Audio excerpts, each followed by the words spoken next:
Hey, I'm Joanna, and today I want to show you how I use intuitive collage to download guidance from my soul. So I'll be showing you a few of my own collages and how I interpret them. And how those messages from my soul that came through my collage are helping me or have helped me in some way. I want to show you a few different ways of using the collaging process.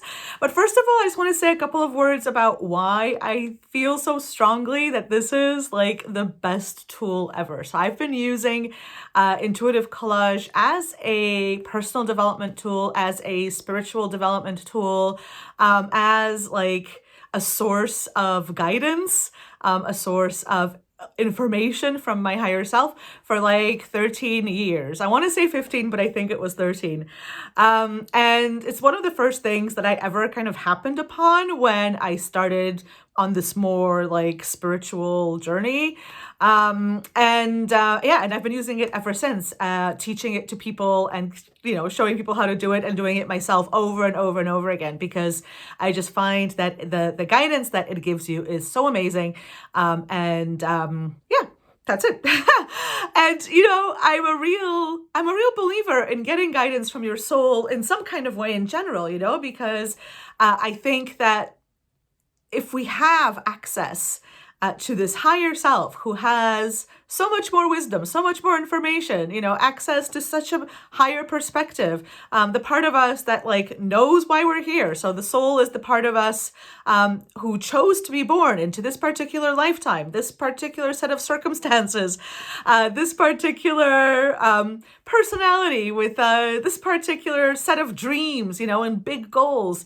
So I feel like the soul is the part of us that understands the journey so much better. And I've always thought that it's a bit silly, like not to try and get as much of that information down into our conscious mind so that we can actually use it to create better lives for ourselves, and feel better about things and create more of what we want.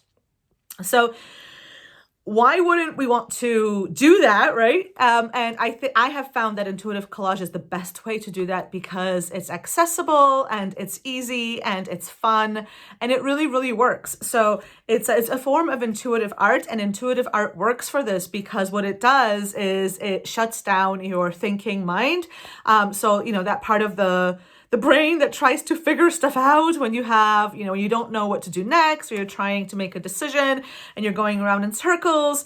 And so it shuts that part down, or it like not shuts it down, but it makes it, it keeps it busy with the cutting and the sticking. And it lets the soul come through, so the stuff that comes through a collage is just a lot, it's just very different to the stuff that your brain can come up with.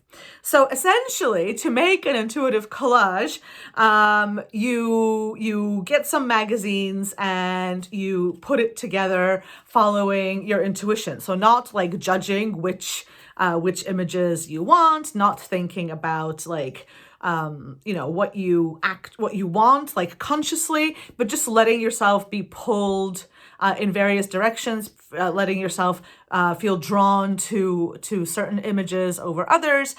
So let yourself really like be in that flow without judging what's happening or putting any sort of expectation on it. And when you make your collage from that space, it contains messages then for you and for your path. So I'm just going to show you a couple of examples. I should probably say that I do have a full course on this that I'm actually expanding at the moment, but the link will be somewhere in the description box below. So if you're the kind of person who wants like a step-by-step explanation and some support, then go check that out. But obviously you can go ahead and just do one and experiment as well if that's more your thing. So I just want to show you a few of my collages and why I made them and like what they showed me and how they helped me. I'm going to show you 4, I think. So the first one is this one.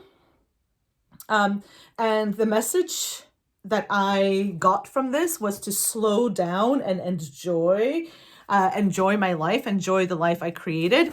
And let me tell you that I really, really hated that. So I really hated this collage. I did not want to slow down. This was a time in my life when I wanted to speed up. I wanted to achieve. I wanted to create. I wanted my work to really take off. And instead I was getting this, and I was not happy. However, the way my life went in that phase, it was very much in need of this enjoyment energy. So I developed some health problems and I couldn't concentrate on work as much as I wanted to. And I certainly couldn't speed up as much as I wanted to. And this really served as a reminder to myself to slow down, to enjoy. It served as a reminder that there were things in the world that I could enjoy still, that there was still some joy for me somewhere in the world. And it was very, very useful to me as that reminder during that phase of my life. The next one I want to show you, I just want to show it to you because I did it not for a particular time period. So the one that we just did was for a particular year. This next one I'm going to show you, I did just based on a visualization about my ideal life. And like my approach to manifesting is that it's very much about becoming, the process of becoming the version of you for whom your dream life is a given. And so I wanted to know I wanted to see like a visual description of the person I am being when I am living my dream life. So I wanted to play with that identity. And so I asked a very specific question, and this is what came through.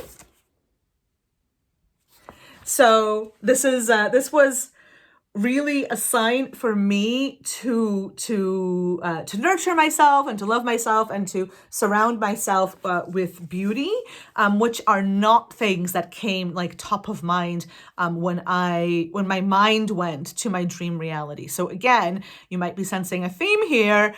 My mind went to like achievement stuff and goals and work stuff, and the guidance was very much about a softer energy of nurturing.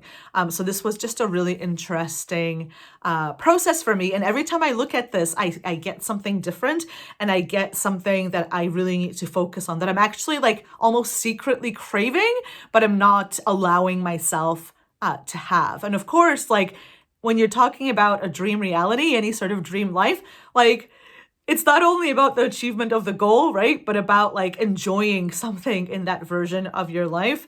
And I kind of tend to lose sight of that a little bit. I'm very like achievement focused a lot of the time. And so I definitely needed this reminder, and it really helped me to make choices from like a softer, more connected space. But that was just to show you that you can make a collage, not just for the year or for the month or for a particular time period, but also just an answer to a specific question for which the answer would be, a visual representation would be helpful. Another example of that is to make a collage for a project, for a program you're running, or for a book you're writing, or for a play you're directing, for any sort of project, really. That's a cohesive whole, and you want to have a strong energetic foundation too. So this one, I don't know if it'll fit on the screen, but this one I made for my elevator program, and I still look at it a lot when I need to be brought back to why I developed this program, why I run this program, why I'm passionate about this program. And it brings me back to the basics of like my intention for it and why the program exists, So it reminds me about the 4 kind of main elements of that program, which is to move through the moon phases, to like navigate life in co-creation with spirit. So to keep checking in, keep following the signs, keep asking for guidance, keep following the guidance, keep doing collages like this one. To keep making space for inner connection, and to surround yourself with people who will lift you up. So those are kind of the 4 energetic elements of my program. And it's not that I don't remember that that's why I created the program, but sometimes, sometimes you just get caught up in the nitty-gritty of everyday life and you forget, or you stop paying attention to those big themes, those really important considerations, on the basis of which you wanted to do the thing in the first place, and the reasons for which the thing exists, or you brought it into existence. So I find like having these collages around me really, really useful. And lastly, I just wanted to show you my collage for this year. And this one, immediately when I did it, I had the word brave come through, and that has become my theme. I don't know if it's for the full year or not. I'll be able to feel it when it's over. But for the moment, I'm really focusing on being brave. My collage has a lot of open spaces, a lot of finding the path, a lot of exploring things that I might not be comfortable with. Definitely a lot of bits about having the confidence to go outside my comfort zone. And it also has this symbol in the middle of it, which is protection. So I feel like it's telling me to be brave and that it'll be okay, and I'm using this particular message as like a filter for decisions. So I am, just consciously choosing things that I need to be brave in order to choose. I'm consciously choosing things that are outside of my comfort zone, and I'm just being that braver version of myself than I used to be. So I'm finding that actually very useful to think of when I'm making decisions about what I want to do in my life, what I want to say yes to, and what I shouldn't say yes to. So that's really useful as well. And there you go, for examples of how I have used and interpreted intuitive vision boards. As I said, they're very easy to make. You can totally just do one if you're comfortable with that. If you would like more support with the step-by-step process, as well as some tips and ideas for how to interpret your soul messages, then I have a course on that, and I'll link that below. And yeah, I hope that you enjoyed that it's given you some ideas for how to use collaging in your own life and your work. And yeah, let me know if you have any questions, and I will see you in another video. Bye-bye.